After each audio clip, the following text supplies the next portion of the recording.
Hello my darlings. ඔයාලට අහම්බෙන් 11 phone එකේ ටයිම් එකේ හරි කොහෙද හරි ඔයාට 11 දකිනව නම් මේ වීඩියෝ එක ඔයාට ගොඩක් වැදගත් වෙයි කියලා හිතනවා. ඉතින් ඔයාලට මම අද කතා කරන්නේ ඒන්ජල් නම්බර් 11 ගැන.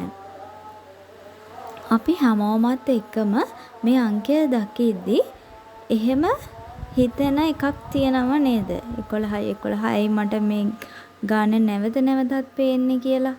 ඒ වගේ දෙයක් හිතෙනව නේද? ඉතින් 11 කියන්නේ දෙවියන්ගේ ලෝකේ යුනිවර්ස් එක නැත්නම් ඔයාගේ higher self එක. ඔයාව සමග සම්බන්ධ වෙන්න ඉස්සරහට එන විට ඒක තමයි angels number හරහා අපිට කියන්නේ 11 කියන එක ඒ අතරේ විශේෂම එකක්. ඉතින් my darlings ඔයාලට 11 කියන එකේ තේරුම මොකක්ද කියලා මේ වීඩියෝ එකේ බලමු. ඔයාගේ හිතන දේ.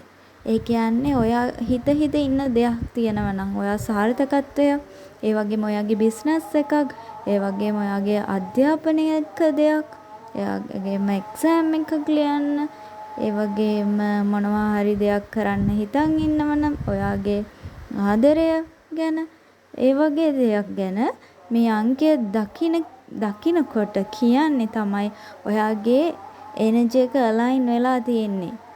ඒක තමයි මේ අංකයෙන් ඔයාට පෙන්වන්නේ.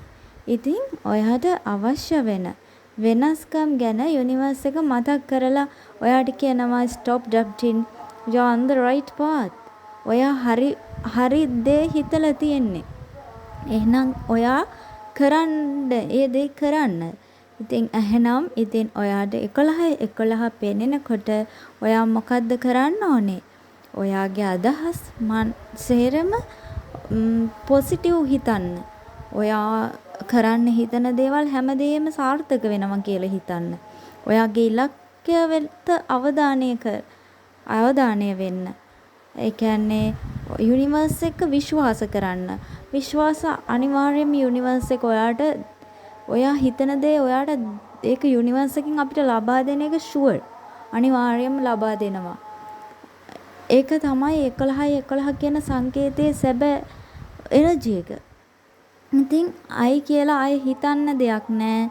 ඒ අංකය පෙනෙන එක ඔයාට අහම්බයක් නං නෙවෙයි. ඒක නිශ්ශබ්ද යුනිවර්ස් එකෙන් එන නිශ්ශබ්ද පණිවිඩයක්.